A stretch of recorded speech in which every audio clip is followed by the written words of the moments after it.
Pitivodji.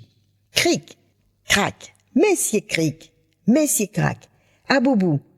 Pia, sazandoli capoté, focol. L'histoire que je vais vous raconter s'est passée il y a bien longtemps de cela. À cette époque, dit-on, tous les animaux de la forêt savaient parler. Cric, crac. Il y a bien longtemps, vivait au milieu de la forêt une jeune fille prénommée Pitivodji. Elle avait 2 grandes sœurs, mais ces dernières ne l'aimaient pas du tout. Elles étaient toutes 3 orphelines depuis quelques années.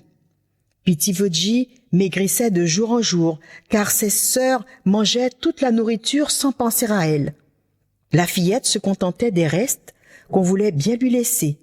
Elle accomplissait toutes les tâches ménagères, le balayage, la cuisine, le repassage. C'était une petite fille toujours fatiguée, tant elle usait ses forces pour accomplir toutes les besognes. Ses cheveux ne poussaient plus. Elle avait la peau terne, le regard vide. Elle souffrait en silence, sans jamais se plaindre. Ses 2 grandes sœurs ne faisaient rien.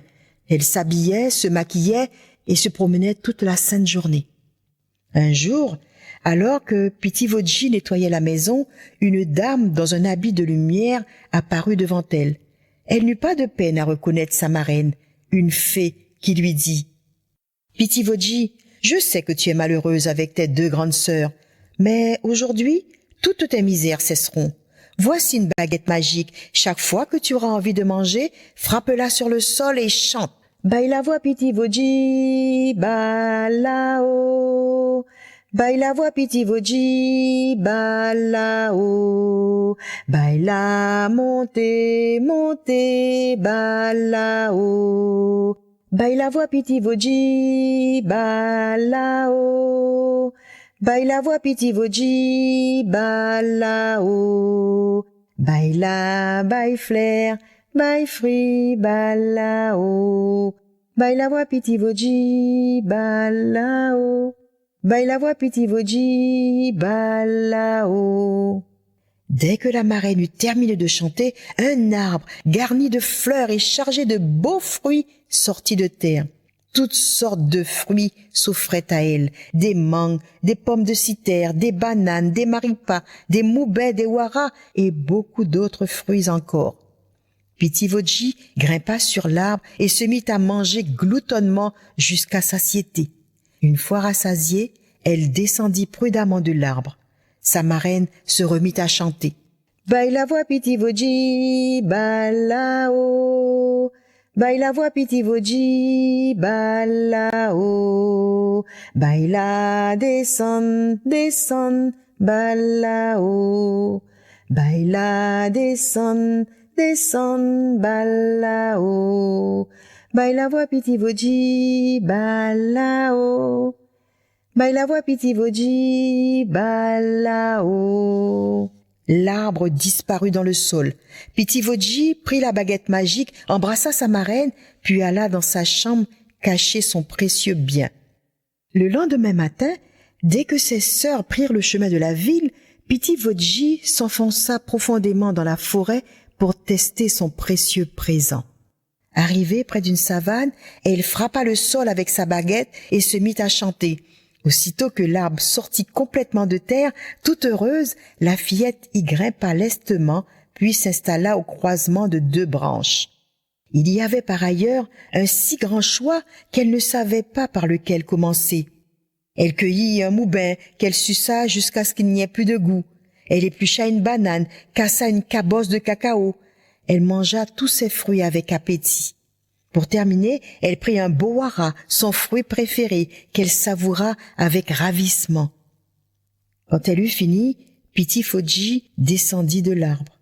Arrivée en bas, elle regarda l'arbre de haut en bas, comme pour le remercier de tant de plaisir. Puis, elle prit sa baguette magique, toucha le végétal et se mit à chanter pour le faire disparaître. Pitivodji, le cœur content, reprit le chemin de sa maison. Tous les jours, c'était le même rituel. De jour en jour, la fillette devenait de plus en plus jolie. Ses cheveux se mirent à pousser, ses yeux s'illuminèrent, sa peau était d'une douceur extrême. Elle rayonnait de bonheur.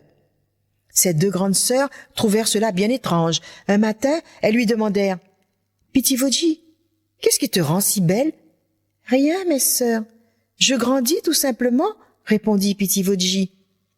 Le lendemain matin, les 2 sœurs de Pitivodji décidèrent de la surveiller. Dès que la fillette prit le chemin de la forêt profonde, elles la suivirent, en se cachant derrière les grands arbres pour ne pas être vue. Pitivodji, insouciante, continuait son trajet. Arrivée à son lieu habituel, elle frappa le sol de sa baguette magique et se mit à chanter. Les sœurs, cachées derrière un arbre, sans faire de bruit, sans dire un mot, assistèrent jusqu'à la fin au spectacle qui s'offrait à leurs yeux, stupéfaites. Dès que Pitivodji eut fini de chanter sa dernière chanson pour faire disparaître l'arbre, elle reprit le chemin de sa maison. Une de ses sœurs lui barra la route et lui arracha la baguette magique des mains en disant « Ah, Pitivodji, c'est ainsi, tu as un secret que tu nous caches. C'est à nous, tes 2 grandes sœurs, que revienne cette baguette magique. » Les larmes coulèrent sur les joues de Pitivodji. Elle était impuissante. Elle rentra chez elle le cœur gros. Tous les jours, les grandes sœurs utilisaient la baguette magique pour se nourrir. Pitivodji les regardait gaspiller la nourriture sans penser à elle. Comme auparavant, elle se contentait des miettes. Elle devint maigre. Elle était dans un triste état. Un beau matin, alors que les 2 grandes sœurs étaient perchées sur l'arbre, mangeant par-ci, par-là les fruits, la fillette vit la baguette magique posée sur le sol. Dans toute leur effervescence, les 2 frivoles avaient oublié l'objet précieux. Pitivodji ne fit qu'un bond et s'empara de son bien. Puis elle se mit à chanter. Baila voix Pitivodji, balao. Baila voix Pitivodji, balao. Baila monte, monte, balao. Baila monte, monte, balao. Baila voix Pitivodji, balao. Baila voix Pitivodji, balao. À ce moment précis, l'arbre se mit à monter très haut dans le ciel. Pitivodji se remit à chanter. Baila voix Pitivodji, balao. Baila voix Pitivodji, balao.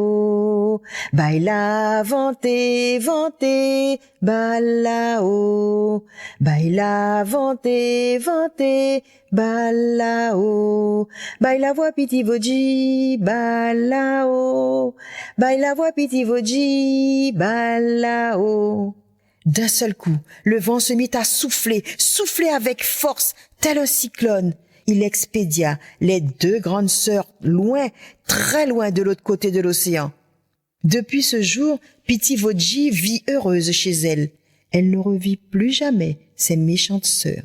Cric, crac, messier cric, messier crac. Cette histoire est vraie. Le jour où cela s'est passé, j'étais là. J'ai dit à Pitivodji, mais Pitivodji, tu es une mauvaise fille. Elle me donna un seul coup de pied, et c'est ainsi que je suis arrivée ici devant vous pour vous raconter ce conte.